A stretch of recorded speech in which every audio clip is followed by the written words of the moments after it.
আশা নিয়ে এসেছিলে, আমি তো তোমার মনের আশা পূর্ণ করতে পারলাম না। তবে আমি কথা দিলাম মহাদেব, দাপরে নয় কলিতে আমি যখন গৌর রূপে অবতীর্ণ হইব, আর তুমি যখন অদ্বৈত রূপে অবতীর্ণ হইবে, মহাদেব এটা হলো রাস, শুধু রাস। আর কলিতে গিয়া এমন লীলা করবো, সেটা রাস নয়, এটা হবে মহারাস। হে মহাদেব, আমি তারপরে রাসলীলা করেছি শুধু নারী নিলাম, 1600 কুপিনী নিলাম।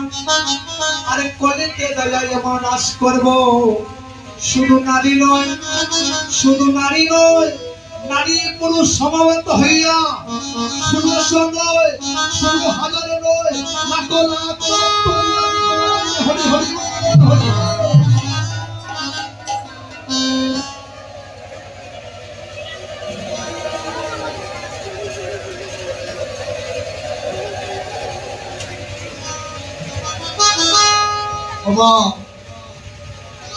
এই যে রাস হচ্ছে, এটা হলো মহারাস। এখানে কি শুধু নারী আছে? নারী পুরুষ সবাই, কোন উল্লেখ করা হয় না। অন্তরে নাচতে হবে, লাখো লাখো ভক্ত নিয়ে আমার ভগবান প্রত্যেকের মনোবাসনা পূর্ণ করেছেন। তুমি যে লীলা দেখতে চেয়েছিলে, তুমি তারপরে ওই লীলা দেখো। তুমি আজ ঘরের কলে তাই গুণ হরিব পৌরাইতে তোমার সোনা পৌরাইতে তোমার সোনা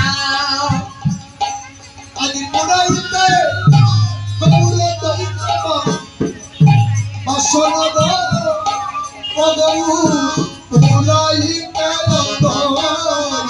তোমার সোনা আজি পুরাইতে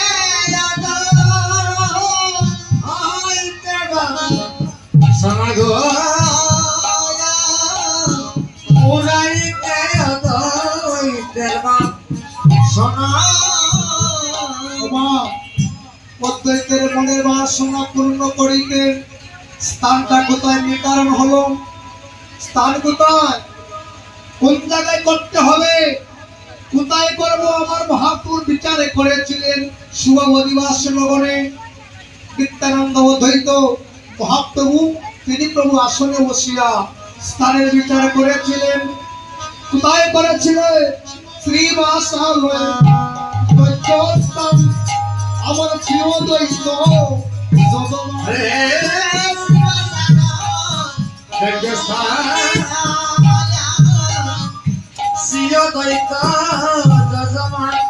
আমার যজ্ঞেশ্বর চৈতন্য হরি,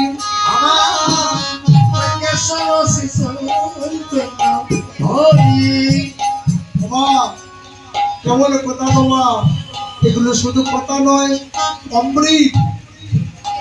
শ্রীবাসালয় যজ্ঞের স্থান শ্রী অদ্বৈত যজমান যজ্ঞেশ্বর শ্রী চৈতন্য হরি মহাপ্রভু নিজে যজ্ঞেশ্বর হয়েছিল। এই যে শ্রীবাস সঙ্গম, এই কলির যুগে এত এত রাজপ্রাসাদ থাকার পরেও স্থানটা বলা হলো শ্রীবাসের অঙ্গন। কেন বাবা? শ্রীবাসের নামে একজন ভক্ত, পঞ্চতত্ত্বের মধ্যে একজন ভক্ত হলেন শ্রীবাস। গৌরাঙ্গ মহাপ্রভু, নিত্যানন্দ প্রভু, অদ্বৈত প্রভু, শ্রীবাস পণ্ডিত, গদাধর পণ্ডিত, পদের মধ্যে একজনের নাম হলো শ্রীবাস পণ্ডিত। ওই শ্রীবাসকে মাধ্যমে রাখিয়া মহাপ্রভু নারী এবং পুরুষের তফাৎটা একটু বিবেচনা করেছেন। যেমন একজন নারী বিবাহিত হইলে পরে এই নারীকে কখনো বলা হয় বধূ, কখনো বলা হয় স্ত্রী, কখনো বলা হয় সহধর্মিনী, কখনো বলা হয় অর্ধাঙ্গিনী।